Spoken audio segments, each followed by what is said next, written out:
آج ہم پڑھیں گے عقود۔ عقود عقد کی جمع ہے۔ عقد کہتے ہیں معاملے کو، معاملے کو عقد کہتے ہیں۔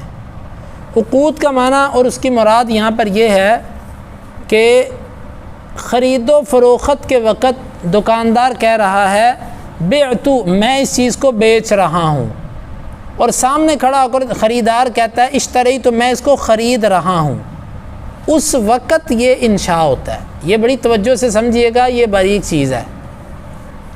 عین خرید و فروخت جب ہو رہی ہوتی ہے نا، دکاندار کہہ رہا ہوتا ہے میں اس کتاب کو بیچ رہا ہوں، خریدار کہہ رہا ہے میں اس کتاب کو خرید رہا ہوں، یہ اس وقت انشاء ہوتا ہے، کیونکہ اس وقت وہ کہہ رہا ہے میں ایسا کر رہا ہوں، وہ خبر نہیں دے رہا، وہ کہتا ہے میں اس کو بیچنا چاہتا ہوں، دوسرا کہتا ہے میں خریدنا چاہتا ہوں، گویا کہ یہ ایک تمنا اور آرزو کی صورت ہے۔ تو اس میں جھوٹ نہیں ہے، اس میں جھوٹ نہیں ہوتا۔ ہاں جب ایک نے بیچ دیا دوسرے نے خرید لیا، پھر یہ خبر بن گیا، وہ کہتا ہے میں نے یہ چیز بیچ دی، اب ماضی ہو گیا، تو اس میں سچ بھی ہو سکتا ہے جھوٹ بھی ہو سکتا ہے۔ دوسرا کہتا ہے میں نے یہ چیز خرید لی، تو اب ماضی ہو گیا، اس میں سچ بھی ہو سکتا ہے جھوٹ بھی۔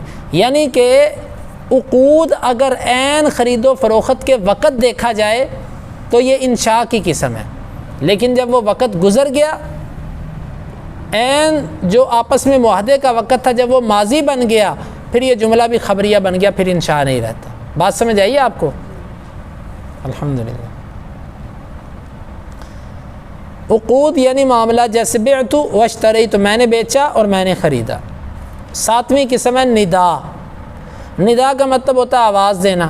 جب کوئی بندہ کسی کو آواز دے رہا ہوتا ہے، اس میں بھی سچ اور جھوٹ نہیں ہوتا، جیسے یا اللہ، اے اللہ، یہ خبر نہیں ہے، ایک آواز ہے، تو آواز میں سچ جھوٹ نہیں ہوتا۔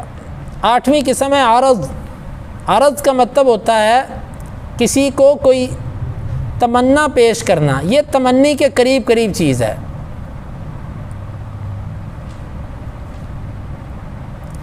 لیکن اس میں تھوڑا سا ابھارنا مقصد ہوتا ہے، اور جو پیچھے ہم نے پڑھا تھا اس میں ابھارنا مقصد نہیں ہوتا۔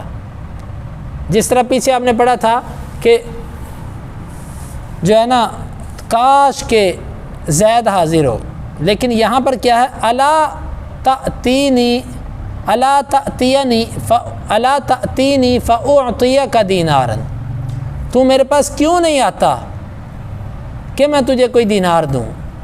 کسی چھوٹے بچے کو آپ اپنے قریب بلانے کے لیے گولی ٹافی کا لالچ دینے کے لیے جو کہتے ہیں کہ تو میرے پاس کیوں نہیں آتا، صرف اتنا جملہ، تو میرے پاس کیوں نہیں آتا، اس میں نہ سچ ہے نہ جھوٹ ہے، کیونکہ اس میں ایک انداز اختیار کیا جا رہا ہے اس کو ابھارنے کا کہ میرے پاس آؤ، گویا کہ یہ بھی ایک کام کرنے کی طرف اشارہ کیا جا رہا ہے۔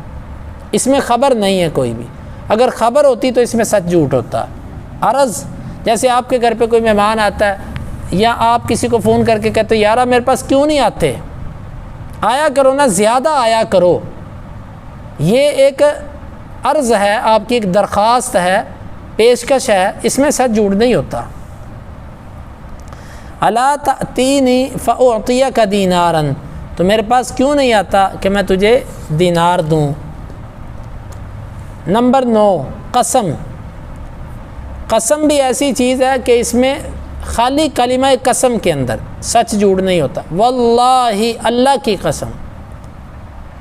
اب جو قسم ہے نا وہ صرف واللہ اتنا کلمہ ہے، آگے لأضربن زیدا، یہ تو ایک آرزو ظاہر کر رہا ہے میں ضرور بھی ضرور زید کو ماروں گا، لیکن خالی جو قسم ہے وہ واللہ ہے، واللہ، اللہ کی قسم۔ قسم میں کوئی سچ جھوٹ نہیں ہوتا۔ ہاں آپ بعض دفعہ قسم جھوٹی چیز پر کھاتے ہیں، اس میں جھوٹی چیز پر قسم غلط ہے، لیکن قسم میں سچ جھوٹ نہیں ہوتا، قسم سچی ہوتی ہے، چاہے اس کو سچی چیز پر استعمال کرو چاہے اس کو جھوٹی پر۔ بات سمجھ آئی؟ قسم سچی ہوتی ہے، لیکن آپ اس کو چاہے غلط چیز پہ کھا لو چاہے صحیح چیز پہ کھا لو۔ قسم بذات خود قسم میں کوئی جو ہے خبر نہیں ہوتی، یہ انشاء ہے، کیونکہ اس کا معنی ہوتا ہے میں قسم کھاتا ہوں۔ واللہ کا معنی ہوتا ہے اقسم باللہ، میں اللہ کی قسم کھاتا ہوں۔ بات سمجھ آئی؟ 10ویں قسم ہے تعجب، آپ کسی چیز پر تعجب کرتے ہیں، تو یہ تعجب جو ہوتا ہے یہ بھی انشاء کے ساتھ اس کا تعلق ہوتا ہے، یہ خبر نہیں ہوتی۔ آپ کسی چیز کو دیکھتے ہو، آپ کہتے ہو ما احسنہ، کس چیز نے اس کو حسین کر دیا، یا احسن بھی، وہ کس قدر حسین ہے۔ اب یہ جو انداز ہے نا، یہ تعجب کا انداز ہوتا ہے۔ خود اس تعجب کے اندر جھوٹ اور سچ نہیں ہے۔ بعض دفعہ آپ یہ تعجب کسی غلط چیز پہ کر رہے ہوتے ہیں، مثلا کسی بدصورت چیز کو کہتے ہو ماشاءاللہ کس قدر خوبصورت ہے، تو یہ طنز ہے، یہ آپ نے تعجب کا استعمال غلط جگہ پر کیا، لیکن بذات خود تعجب جو ہے نا، اس کے اندر کوئی سچ جھوٹ نہیں ہے۔ میری بات سمجھ آئی؟ چلیں اس کو ذرا اچھی طرح ذہن میں رکھیے گا، یہ کئی چیزیں ایسی ہیں جو اکثر سمجھ نہیں آتی، پھر ان ذہن میں اشکال باقی رہ جاتا ہے۔ عقود بھی اہم ہے، اسی طرح تعجب بھی ہے، قسم بھی ہے، یہ چیزیں تقریباً اہم ہیں، تو اس کو سمجھیے گا۔ یہ 10 قسمیں ہو گئیں، اس کو یاد کیجیے گا۔ بارک اللہ فیکم۔